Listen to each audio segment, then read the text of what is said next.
This is Jordan Tower with JT News. Make sure you smash that like button, smash that subscribe button. Tinashe is back on TV. She's becoming a television star now. I thought she is a rap.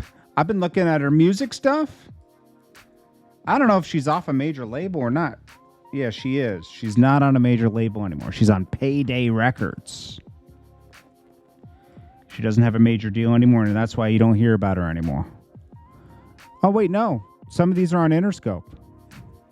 Oh, it's only like she's featured on someone in Interscope.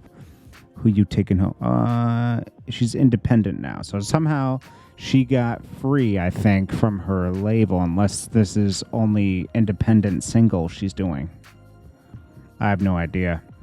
She could be free. Might not be free. But she hasn't really dropped anything herself. I think 2022 she tried to drop an album. It didn't do that well at all.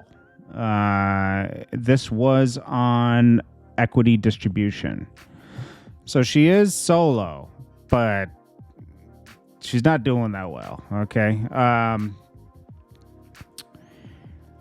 She got into it with Lance Armstrong on this show. I don't know what it's called, Venus Mars or something. And he was commenting on women's sports and guys becoming women and competing against women. And he says, I don't think that's fair, and it's not, because guys are strong. Guys are just genetically different, so like, it's not fair to do that. It's not fair to women, what I'm saying. Women fought forever for equality and women's rights, and now this happens. That's just not fair to me. But Tinashe had a big problem with that. I don't know why. I mean, she's entitled to feel how she feels. But I was more shocked of she's going reality star? Like, she gave up on music 100%? Jeez. It's time for her to get with Academics. Academics, that's his dream girl. Then we got Tekashi and Anuel. They're gonna meet up and fight, I guess. He's been going after Anuel because he's dating Yasi, whatever her name is. She's a big Spanish star. He's dating, Tekashi's dating her, and he's going at Anuel for saying you put paws on her when she was pregnant and all this stuff. Dude, you're just as bad as him. You don't take care of any of your baby moms, your kids. You're not a model human being. Tekashi, it's odd how this guy is. If I was Anuel, I would just go back and just start interviewing his baby moms.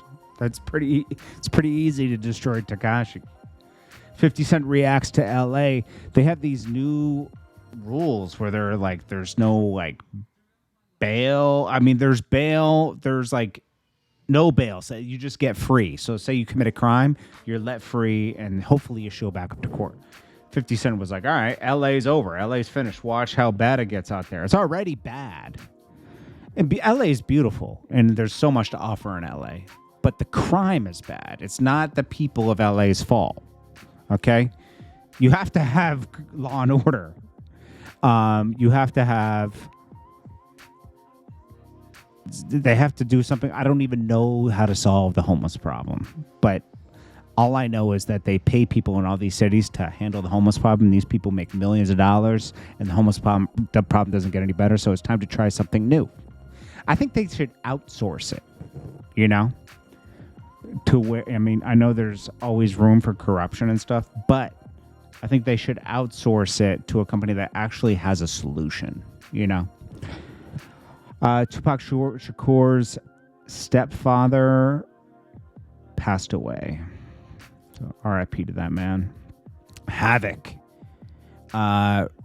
reveals that. So I always thought on Shook One's Part 2, when you hear the tick, tick, tick, tick, tick, everyone thought that was a stove, right? I thought it was too, because in the video, they light it. They light the stove on. Tick, tick, tick, tick. So, and I remember, I think Prodigy said that or something, that they filmed the stove. They recorded sounds from the stove, but Havoc says, no, that's really just a hi-hat. But it sounded good. I think they just went along with it. I think someone I think Prodigy just rolled with it. He was like, yeah, that's what it is. Prodigy just mess with people sometimes with that stuff. Meek Mill spending 30 racks shopping on his B-Day, but look at his friends. They look hungry, bro. They're like, 30? Really, bro? You gonna spend 30 racks in my face like that? Everyone in the comments is like, Meek's guys looking hungry. They're ready to rob him at any point. This is when you start getting robbed in your own house. It's so crazy. I would never roll with that many people. Because look, all these guys, I don't care if some of them have their own money or not. Spending 30 racks. First of all, Meek Mill hasn't had a song out in a while. A successful piece of work where he makes money on, you know? Like, what happened to dropping 6 albums this year? Six projects. He hasn't dropped one. We're halfway through the year. Unless you get to work, man, you know? You can't drop six projects this year. It's not going to happen. Now we got to get to the spooky party. This is Michael Rubin. We know who Michael Rubin is, really, because of Meek Mill. He introduced us to Michael Rubin. And now Little Baby, that's... Once Meek Mill brought Little Baby around, they really took to him. As you can see, Michael Rubin sneaking up behind him and saying, "Don't be a little baby, take this D." Look at this, Rubin's. As we go to the classic Rubin sandwich with Little Baby. Now, look at all these pictures. How do you? First of all, you got to say this, right? There's a photographer there. He's like, yo, get a picture of me sneaking up behind Little Baby and grabbing him from behind. You got to say that because someone's ready to take the photo. Yo, get this one right here where we mush Little Baby again. It was almost like they had a hugging joke with Little Baby.